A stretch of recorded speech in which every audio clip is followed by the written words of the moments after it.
como ciudadano mexicano, he escuchado con frecuencia la expresión, México, una nación con un potencial excepcional. No obstante, esta perspectiva se ve acompañada invariablemente por críticas persistentes hacia la clase política, la idiosincrasia nacional y la corrupción, elementos que obstaculizan el pleno desarrollo del país y la realización de su auténtico potencial. Más allá de cuestionar la ambición por convertir al país en una potencia, es sorprendente cómo el discurso predominante, tanto en clases altas como medias, rara vez aborda la idea de cuestionar el poder económico en el país. Aunque la mayoría reconoce la profunda desigualdad económica, nos perdemos en los datos macroeconómicos que indican un crecimiento, el cual no se refleja en las condiciones de vida de la población. Un factor crucial para el estancamiento, señalan, es la falta de educación y capacitación profesional. Aunque se acepta la importancia de la educación, en el caso de México, esta suele adaptarse a la lógica capitalista y de mercado, formando a la población para ser mano de obra barata y poco subversiva. El aspecto más predominante, y, a menudo simplista, termina en una lucha de buenos contra malos, derivando en una burda crítica al poder político y la inestabilidad que esto conlleva. A lo largo del tiempo, los gobiernos en México han sido cuestionables, pero es crucial preguntarnos, ¿cuánta influencia tiene el poder político en la vida de sus ciudadanos? Podríamos incluso cuestionar si ha existido un poder político en el país, sugiriendo que el poder político ha estado estrechamente ligado al económico, especialmente durante el, así llamado, periodo neoliberal. Por esto es que hoy exploraremos un libro reciente que arroja luz sobre este tema. Se trata de No es normal, de Viri Ríos. Este revelador libro se centra en cuestionar el poder económico, a menudo pasado por alto como el principal antagonista de la clase trabajadora y la búsqueda de una sociedad menos desigual. A través de ensayos cortos, Ríos analiza las causas de la desigualdad en México y propone soluciones para reducirla. Ríos argumenta que la desigualdad en México no es simplemente una consecuencia natural del mercado, sino el resultado de políticas y regulaciones que benefician a los ricos y perjudican a las clases medias y bajas. A grandes rasgos, Viri engloba las causas de la desigualdad en los siguientes puntos. La falta de competencia económica, que permite a las grandes empresas y monopolios fijar precios elevados y pagar bajos salarios. El cobro de impuestos insuficientes a los más ricos, que les permite acumular riqueza sin contribuir al bienestar común. La ausencia de un gobierno que atienda las necesidades de las clases medias, como la educación, la salud y la vivienda. La existencia de leyes laborales obsoletas, que dificultan que los trabajadores negocien mejores condiciones laborales. En este video sería imposible abordar todos los puntos y ejemplos que Viri aborda en el libro, sin embargo lo que a mi parecer es fundamental para entenderlo se engloba en el siguiente resumen. Viri cuestiona por qué México, a pesar de ser la 15ª economía más grande del mundo, con un mercado vasto y una fuerza laboral apasionada, esto no se transforma en condiciones materiales para la sociedad mexicana que generen un progreso, y al contrario persisten y aumentan las condiciones de pobreza y precariedad. Esto se refleja en estadísticas fundamentales para el análisis de diversas problemáticas. Por ejemplo, 2 de cada 5 trabajadores a tiempo completo no pueden satisfacer las necesidades básicas de sus familias. El 21% de los titulados universitarios vive en pobreza. ¿Cómo es posible que en un país con tanto potencial, la realidad sea tan desigual? Expertos de todo el mundo se preguntan, ¿por qué México no es tan próspero como debería ser? Desde Harvard hasta la Asociación Internacional de Economistas, todos coinciden en que algo no cuadra. En la última década, países similares al nuestro han crecido el doble. México no solo carece de crecimiento sostenido, sino que crea 15 pobres por hora. ¿Cómo es que estamos retrocediendo mientras otros avanzan?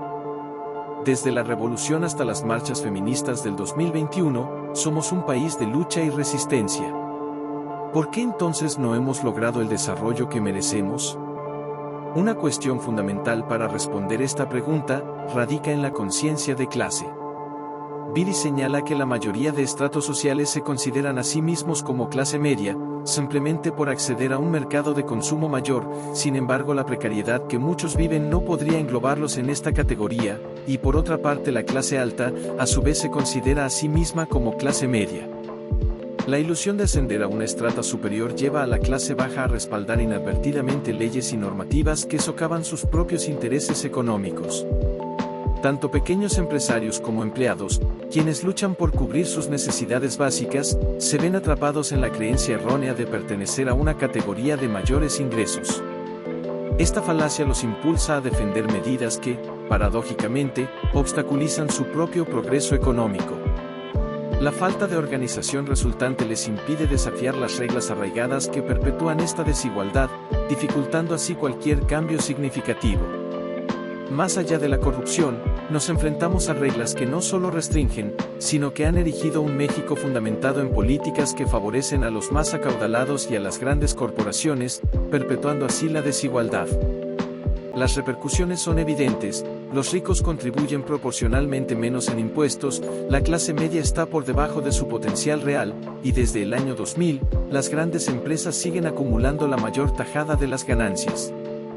A lo largo de estas páginas, nos sumergiremos en propuestas respaldadas por evidencia contundente, desprovistas de cualquier sesgo partidista. Se revelará cómo México se encuentra ante una realidad desconcertante, donde la normalidad de contar con una clase media sólida aún no ha sido alcanzada. A pesar de ostentar el puesto de la 15ª economía más grande a nivel mundial, México se enfrenta a una disparidad impactante. ¿Cómo es posible que, a pesar de su capacidad económica, solo 35 millones de mexicanos sean considerados parte de la clase media? La estructura de la clase media en México está moldeada por factores como la edad, la ubicación geográfica y el idioma. En estados como Oaxaca, Guerrero y Chiapas, la representación es de menos del 6% y desciende al 3% entre aquellos que hablan lenguas indígenas.